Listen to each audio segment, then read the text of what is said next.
Good morning, everybody. Thank you so much for joining us on a Saturday morning. I am super excited to be here, and I'm sure you are as well. The format of this session is quite easygoing. I will be asking Austin some questions. Please feel free to, type in your questions as we go along. I will try to bring up some of the relevant questions in our conversation, but we'll also leave about 10 minutes for a Q&A at the end. I'm sure most of you know who he is, but for the maybe two of you who don't, Austin Kleon is a New York Times best-selling author of 5 books. His first book is Still Like an Artist, Show Your Work, Keep Going, Still Like an Artist Journal, and Newspaper Blackout. His work has been translated into over a dozen languages, and he has spoken at organizations like Pixar, Google, and TEDx. Hi, Austin. Are you there? I'm here. How are you? Good. How are you? Thank you for joining us from across the planet. I know it's quite close to your bedtime right now, right? It is, but I have some nice strong tea, so I'm ready to go. Is that only Good. tea? It's only tea. I Okay, cool. promise. All right. But good So, morning to everyone. yeah, good morning to everybody. And so for you, Austin, like just a quick question before we start everything else. Do you have a routine that you do before you go to bed? And for the audience, there is a poll question for you as well. Do you have a routine that you do daily or regularly? So before bed is I try to mirror what I do in the morning. So in the morning when I wake up, I try to stay off my phone for about an hour. So I Wow. just try to wake up and just kind of get my kids breakfast and try to just wake up and I make breakfast for myself. And then that's when I do my writing in the morning, like right when I wake up. So I write in my diary for probably half hour, 45 minutes at least. And so at the end of the day, I mirror that for bedtime. So about an hour before bedtime, I try not to be on my phone and I read and I read on a Kindle Paperwhite that has one of those nice glow screens and it's like a nice blue light so it doesn't keep you up. So or I think it's some sort of light that doesn't, keep you up. And so so I try to have a buffer for an hour after sleep and an hour before sleep. But that's my most like important creative thing that I do, I think, routine wise. That sounds super healthy. Is that like a recent thing that you've started, or have you been doing this for a while? I've been doing this for like before the pandemic for sure. Probably 2 or 3 years, and it's aspirational. I mean, I often, you know, I stay up too late or, I check my email, but that's what I try pretty hard to stick to that every day. Right. I'm pretty sure that, that's a really, really good routine because sometimes for myself, as fast as I wake up, I'm on my phone. Yeah, it's an Um, easy way to wake up because you immediately have stuff that you're like, but yeah, I try to, I like to try to remember my dreams, try to write those down and but again, I peek at my phone too, especially on Fridays because my newsletter goes out every Friday morning. And so when I right. wake up, I'm like on my phone, like, So Friday did is it your go out? cheat day. Friday is definitely my cheat day. Yeah. Right. Um, yeah. So we've So we've got the results of the poll, this and it is, says that 50% or yeah. 57% of the audience here, they have a regular routine. 18 no, 21 they're struggling to make it a regular habit. Do Yeah. you think it's important to have like regular habits that you stick to? I think that a routine is sort of a security blanket or a safety net. It's like a routine is something that you can fall back on. It's something that when life goes up and down, no matter what you're going through, the routine is something to rely on. The thing I think is really interesting about routine is that when you have a routine, that means when you go off the routine or something weird happens, it makes Hmm. it like 10 times as exciting or like I always feel like when I do something that's out of my routine, it makes it that much more exciting to me because it like makes it more special somehow. I don't know. The big thing for me about being a writer and an artist though is that there's this idea that you have to wait until you have ideas to sit down and work. And I got to a certain age when I realized, no, you have to sit down in the same place every day at the same time, and then the ideas come. And sometimes they don't come, but it doesn't matter. You just have to sit down and work every day. And some days are really good and some days are not good, but it's that showing up every day, putting in a little bit of work, and then those little bits and pieces of work, they stack up into something big over Right. time. So I guess I would say that what you're saying is discipline is really important when you're creative or when you're trying to do creative work, right? Yeah, Having I think that anyone who wants to be serious about it, like anyone who wants to like really get good at something, um, you have to have that kind of daily practice.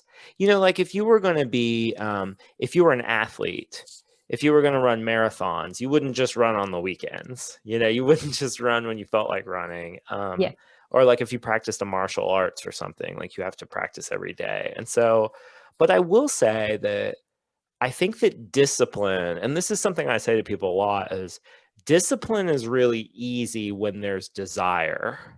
When you really, really want something and you like doing something, it's easy to be disciplined about. So it's no problem for me to write every day because I love it. It's no problem for me to draw every day because I love it.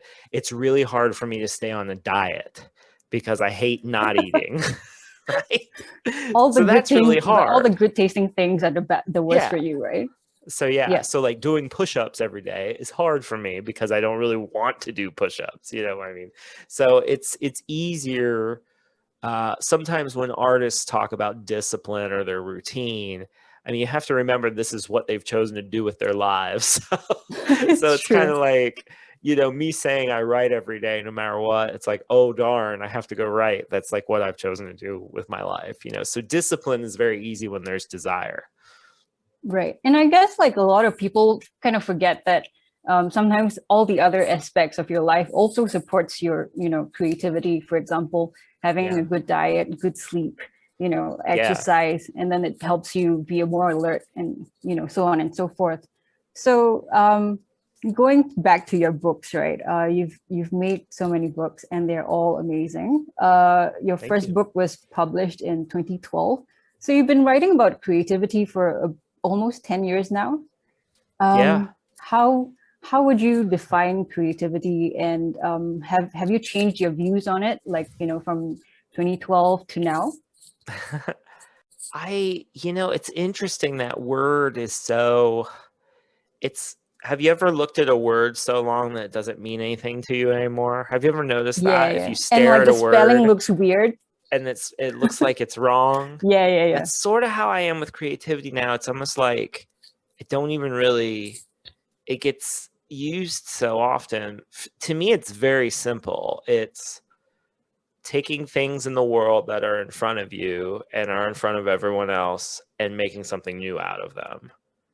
So that could be something like painting the Sistine Chapel or making a beautiful sculpture or writing a symphony. But that could also be baking a loaf of bread.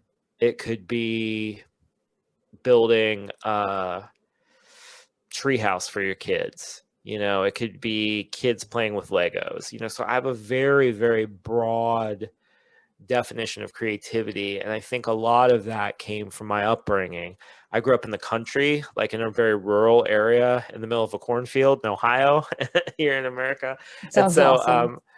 well, I mean, if you, there were good things about it, but my mother, my mom and dad aren't like what people might call artists or creatives. They were basically educators, but I saw them doing things all the time with their hands. So my mom sewed, and my mom cooked, and my mom's a quilter. My dad is sort of he's got a really great singing voice, but he doesn't know an instrument or anything. But he's really good with his hands. He like built the barn behind his house. He was always like tinkering and working on things.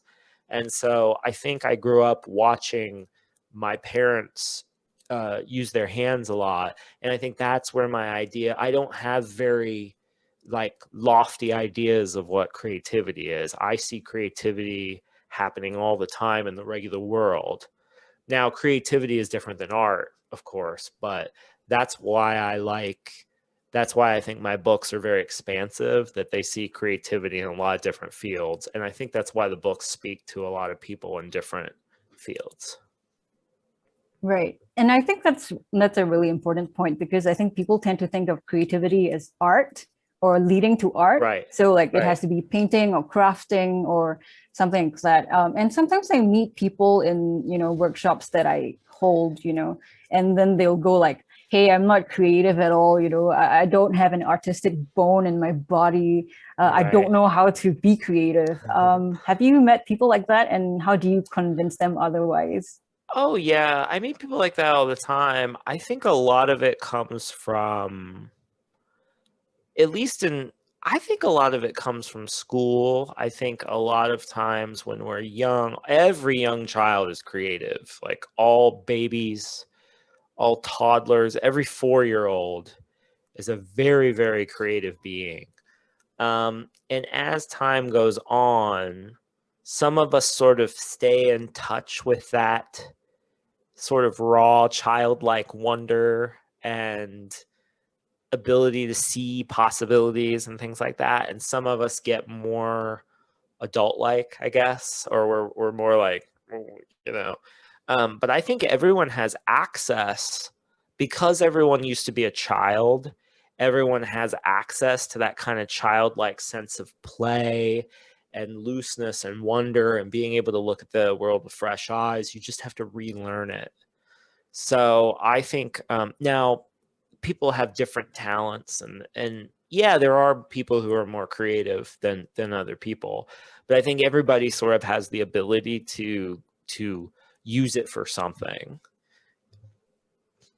Right. I think in Singapore, we tend to be like super result oriented. We Right. expect things to, like, if you work on something, you must have like a good end result or a end Yes. product, right? Um, Yes. yeah. So I think, That's yeah. And when children play, they might not know where they're going. Like when you watch a 4-year old, I have two young boys. My boys are 8 and 6 years old, so they're a little bit beyond they're headed more towards being kind of getting away from that sort of toddler days. But when you watch really young children play, they do it with a sense of, they just kind of follow they don't really have like an idea of what they're going to do in their head. It's just a very playful play. Isn't about results, it's about the play. It's about just kind of being free and playing. And so it can be hard if you're in a culture like you're talking about, where there have to be, you have to do things for a reason, and why would you do something if you didn't know you were going to get something out of it? that's right. that's that's a very hard environment to do that kind of, you know that kind of creative work that we're talking about, that's really playful. Someone in the chat mentioned like the fear of failure as well. It's a killer for Sure. creativity because we're so afraid Hmm. to experiment, and try and fail because we are so afraid of getting judged, right? Yeah. Should we uh, try to separate productivity from creativity? Because there's been a lot of talk about productivity, especially now that we're in COVID times and things have upended. What do you think? Yeah, they really don't have anything to do with each other. It's interesting. we're a culture obsessed with productivity right now. Like that's what all the blogs are about. That's what Yeah. everyone's, How do you maximize Instagram. productivity? How do you become a robot so that your input, basically people are like, you should be able to put minimum input in and get maximum output out. Like we're a computer program or something. Creativity doesn't work that way. You could put no input in and get a huge result, and then you could put a year's worth of input in and get zero results. So you could put it doesn't it works in kind of mysterious ways, and there's a lot of waste that happens in the creative process. Like and I'll give you a really like kind of simple example. Like, so my son is a great cartoonist. He loves drawing pictures, but he goes through paper, like he goes through a Oh, stack of yes. paper like this every month. And he makes wonderful drawings, but probably for every great drawing he makes, there's like 10 sheets of paper or 5 sheets of paper that are just have a scribble on them, and he starts over. So a lot of parents, for example, they're like, don't waste paper, or oh, that's so wasteful. You're wasting paper. And you see that in school too. You don't want to waste art supplies, but like here we're privileged enough. We can give him as much paper as he wants. I sort of have that built in. And there's no expectation that every drawing has to be perfect. So he doesn't have to worry about it. That's just like a small example. But like for me, for example, I think about time as a great material, right? I if I sit down to write for an hour, there's this idea, oh, I got to do something with my hour. You have to let that go, because some days the hour will bring something and it'll be beautiful and wonderful. And then the other day there'll be nothing. It'll just be junk, and it's so much about just showing up and putting in the hour, and knowing too that nothing is ever wasted, that all time spent on what you want to do and thinking is worthwhile. So, but there's a lot of waste to the creative process, or what we would think of as waste, right?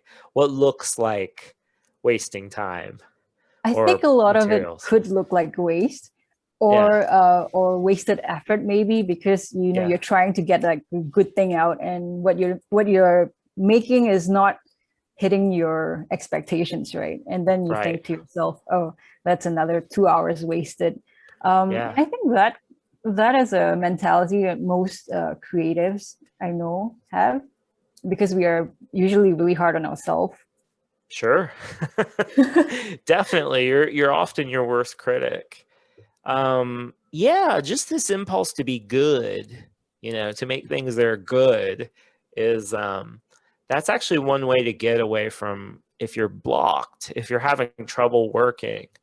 One trick I use in the studio is to make something really bad or really ugly. um, I don't have one nearby, but I love collages, so I love to cut up magazines and make collages out of them. And um, sometimes I try to make the collage as ugly as I can. And it's often when I try to do that really ugly collage, or I'm messing around, that something really interesting happens. And Right? the Because collage becomes, because I'm loosened up, because I'm like, oh, this is junk.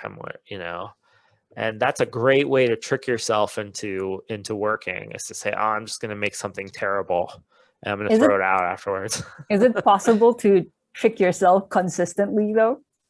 um Do you Probably think? not. You probably have to come up with like different tricks over time, Right. but I think as you work, you realize what works on yourself, and you get a bag of tricks, that you can Right. kind of, it's like kids' toys. Like children, when they're playing with toys get very old for them. So you take the toy away and you put it in the closet for a month, and then Mhm. you bring it back out again. It's new for them. That's what you do with your bag of tricks. Right. That's what you do with your trick to trick yourself. You just put your method in the back of your mind for a while, and then drag it back out. That's new. Right. My next question was that I have been stalking your social media for a bit. Cool. And then I noticed that you're super prolific. You would post something every other Yeah. day. You Yeah. write, you draw, you collage. You're part of a book club and you play the piano. Am I missing out Right. on anything? No, I mean Yeah. So yeah. could you talk about like whether you approach all these things like differently or do they serve the same purpose for you? Well, so writing is really my job. So blogging and writing books and putting out my newsletter and writing talks and that kind of thing, that I see as like my real job, sort Mhm. of. Um, my visual art is also sort of my job, but it's kind of the fun part of my job, I guess. And reading is also a big part of my job. People don't see that as much, but reading is really the thing that I believe that books are made out of other books. So as a writer, painters, it's the same thing. Paintings are made out of other people's paintings. Movies are made from watching other people's movies, all that. You have to be a consumer of whatever it is that you make too. So reading is part of the job too. Something like music, playing the piano, that's my hobby. That's the thing I do for love. That's the thing that I don't try to make money off of it. That's for me to chill out at the end of the day when work is done. And so that's my creative. The thing about turning your hobbies into your job is you need to find a new hobby afterwards. So writing, art, that reading, that used to be my hobby and now it's my work. And so now I need a new hobby. So that's So what you have the like a music is. ever expanding repertoire of hobbies, kind Yeah. of. So yeah, so I have to keep the piano a hobby because if I tried to become a professional pianist, then I'd have to come up with another hobby. And I'm running out of them. I don't really have Right. time for any other hobbies. So talking about politics, right? Actually, my favorite rule in your Keep Going book is actually Rule 7. You are allowed to change your mind. Yeah, That's my favorite chapter in the book. And in there, you great. wrote that, we should hang out with people who aren't so much like-minded as like-hearted. What Yeah, inspired the chapter? And, because we tend to think of creative work as a very solo pursuit. It's like you yeah, in your studio and all alone, right. but what Yeah. about the creative community around you? Well, so I think that chapter in particular was inspired by my relationships with some very devout Christians. I grew up a Christian, but I'm probably agnostic now. Not really a practicing Christian. I feel very spiritual. I'm very interested in prayer, but uh, my writing practice has kind of become a lot of artists replace their religious practice with their artistic practice, which sounds maybe a little weird or controversial, but that happens a lot actually, because there's a lot of art and religion have a lot of things. They have rituals, they have things that you do. Discipline, It's a yeah. discipline, And it's art is it's a often practice. used in a religion, right? Exactly. Yeah. So, in the old days, the artists were intensely religious. So, um, in America, so again, in the United States, there's there's this whole strain of Christianity that is very, very conservative and is very kind of right wing and very. Anyway, that chapter was inspired by me and my relationship with some of my Christian friends, and feeling that we, what you just said, we weren't necessarily like-minded, but we were like-hearted, that we cared about the same things and we were able to sort of come together. And even though we have different beliefs or whatever, that we enriched each other's lives. And there was one writer in particular, a guy named Alan Jacobs, who has been a friend and mentor to me, who wrote a book called How to Think. is the name of the book, and that book was very, very influential on that particular chapter. So yeah, that was a long answer, but just being around people that aren't like me, and really thinking, because the thing that's happening on social media right now is that people who think alike are together and they're over here, and then people who think alike this way are together and they're over here, and we're just yelling at each other. you know and so that's what that chapter was about. And I think like a lot of times, like social media algorithms make it even worse because, they show Absolutely. you more of what you like and less of what you don't like. So you have no And idea what's going yep. on the other side, right? and So and the social media platforms, they make money by how upset and agitated people are. So the more people are upset, the more they click, the more they type, the more angry they are, the more they produce, the more they click, the more ad revenue that the social media company gets. So it's in the interest of the social media companies to keep us upset. So have you ever produced something that has like upset a lot of people? Or do you get like Oh, criticisms and how do you handle it? um, sure. Yeah, I'm trying to think of a specific example. I mean, there's always going to be people that just don't like you or what you have to say. My stuff doesn't tend to be real controversial, actually. I That's true. probably maybe it's weird. Maybe I'm not writing hard enough. I mean, I'm not really trying to provoke people Right. in my books. I'm trying to invite them. I'm trying to sort of invite everyone because I think that everyone can benefit from having some sort of creative practice, or some kind Yeah, having a more that creative life. that was actually a Q&A question. I was trying to imagine like how would a person be upset at you like, I hate creativity, right? How Right. dare you spread Yeah. the Yeah. creativity?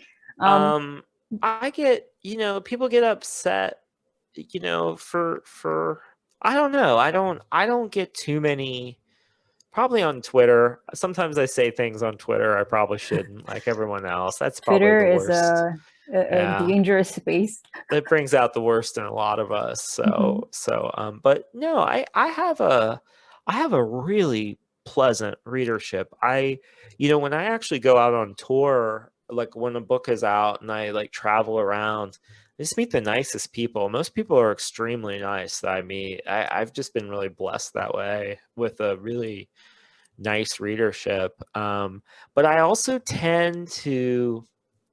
I'm someone who believes in identifying nourishment instead of, or finding nourishment instead of identifying poison. So I'm very much about, here's this good thing. Here are these good ways of being. I'm less of a critic. I'm less like, this sucks. This is bad. You shouldn't do this, whatever.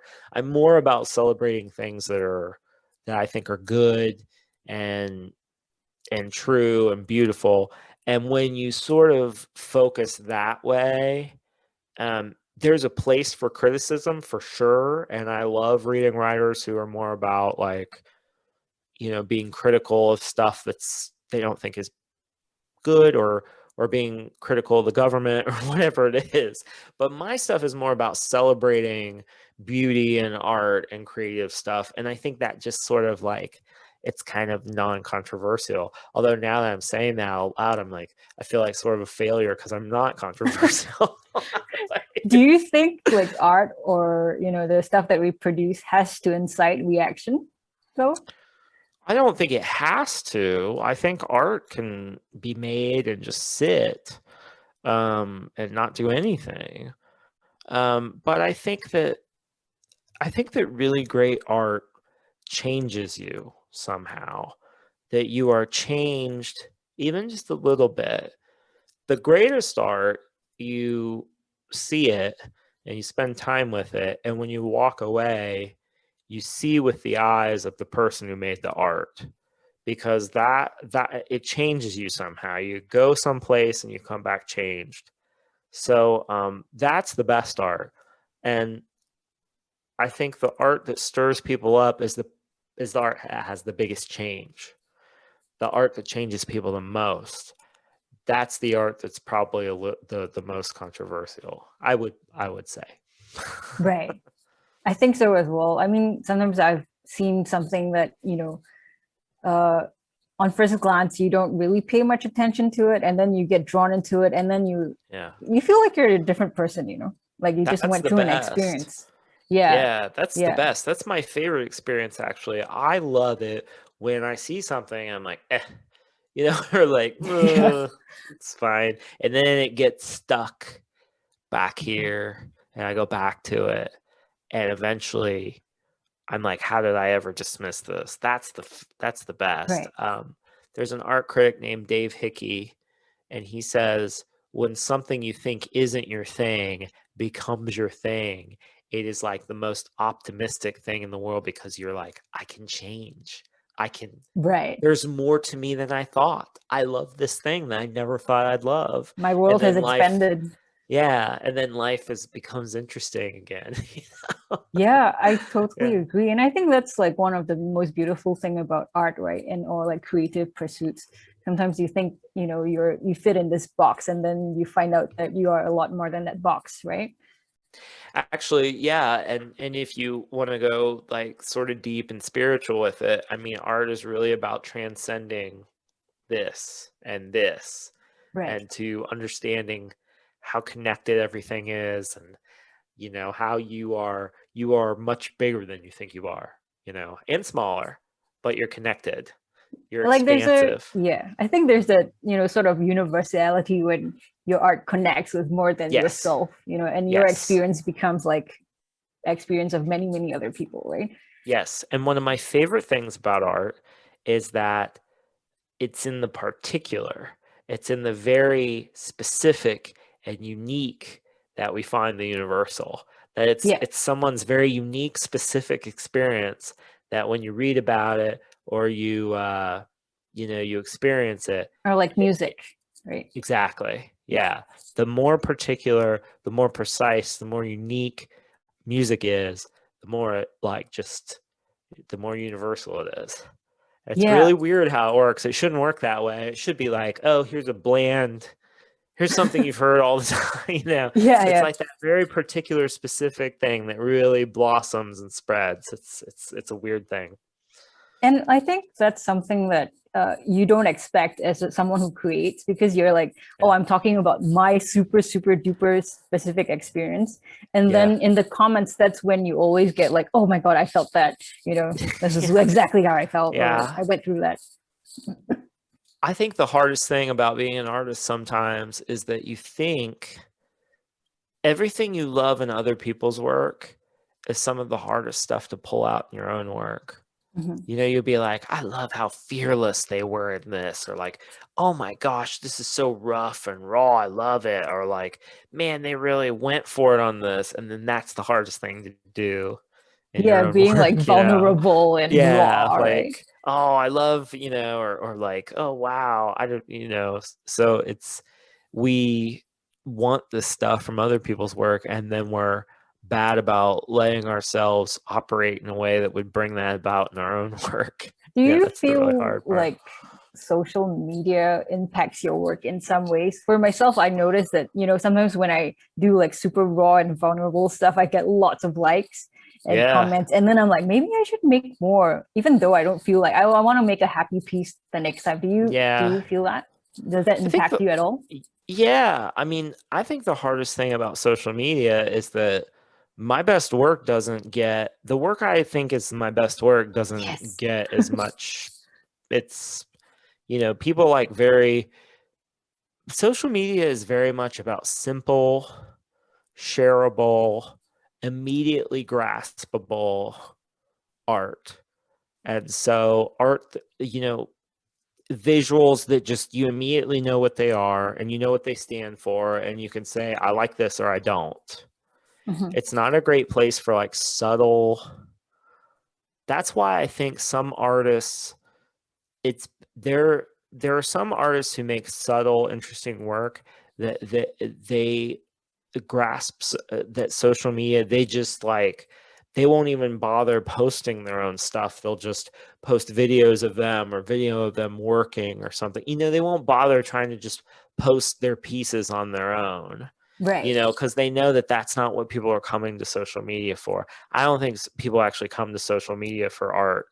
They come for something else. They come to hang out with people, or you I know what I noticed, mean? Like, yeah, I noticed that like a lot of artists, they tend to do very well if they keep posting about the same topic or the same style yeah, and stuff like that. yeah. And I think that's So, what people like, some familiarity and knowing what yeah, to expect, do right? the same thing. Yeah, they want this. So, like, the thing that's probably the most popular, I mean, not number wise, but the thing that people probably like of me the most is my newsletter. It's like 10 things every Friday. And you don't know what the 10 things are going to be, but you're going to get an email. It's going to be 10 things. And it's going to come every Right. Friday. And people like that. They know what to expect, right? Going back to the routine, right? Yeah. But like for me on social media, it's interesting because I do all this work that doesn't really look like my books. Hmm. And that work, people are like, whatever. But if I write something in white writing on a black background, like I could literally scribble something on an index card right now Yeah, yeah, and make for it sure. black and white and post it on Instagram right now, and we could watch it get 1,000 likes.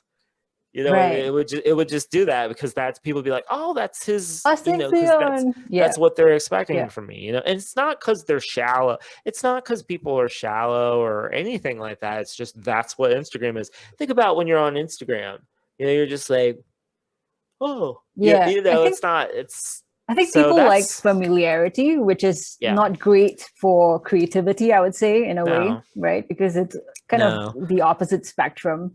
So, yeah. I mean, we're kind of running out of time. This has Okay. been so fun, Yeah, but yeah. I'm going No, to this has wrap it been up super fun. with one last question. What motivates you? The loneliness, the negativity, and the procrastination. Maybe you could give Yeah. like some sort of advice to the people who are listening in on how to Yeah. battle this crazy, crazy time? Well, I'll tell you what works for me. I don't know that I could tell anybody else, but I love taking walks. I think, and this, depending on where you live, this can be difficult or hard, but walks where you can see wildlife or nature, just being out in the fresh air. I have found paying attention to plants and trees and animals has been incredibly soothing during these times. And so if you can go to a park, or you can put a bird feeder outside of your window, or you can buy some plants to grow outside, that has been really restorative for me. Um, so that I really miss traveling. Um, so I travel in books. Books are great distance learning devices. I mean, if you open an old, and specifically old books, I love reading old books from places that I have not seen or been or can't even hope to be. I find something about reading it takes me out of life, right? It takes me out of the pandemic. It takes me out of whatever. So walks, reading, and I would say walks and reading. It's like traveling without traveling. You go in Yeah, you walk around your neighborhood, you come back, and then you open up a book and you go somewhere and then you come back. Those two things have been, and those are very simple old things, but the simple old things work. right. I Yeah. agree. Like during our lockdown, in Singapore, we are very manicured garden city. So like Yeah. lawns are always, short. Right. And then during the lockdown, like grass grew like crazy. And then there were like butterflies and birds, and people were like, Yeah. "Is this what Singapore looks like when there's no humans Yeah. around?" Right? I Yeah, I think love that. That's been my favorite thing about like watching things, kind of what happens when things rewild. Like that's happened all over the world, that yeah. wildlife has come back because people aren't doing as many things. And it really makes you think, like, should we go back to normal? Right. I think it's also like a good, metaphor for like, our heads as well. Sometimes you just need some rest for, crazy Yeah. things to grow. And some Um, rewilding, get some you rewilding know? in your head. Yeah. Yeah. Don't manicure your lawns too much. Your interior lawns, I your totally brain lawns. agree. Keep your brain wild. Thank you so much, Austin. Thank Um, you. yeah, this was super, super fun for me. I hope it It was was for fun you for as me. well. Yeah.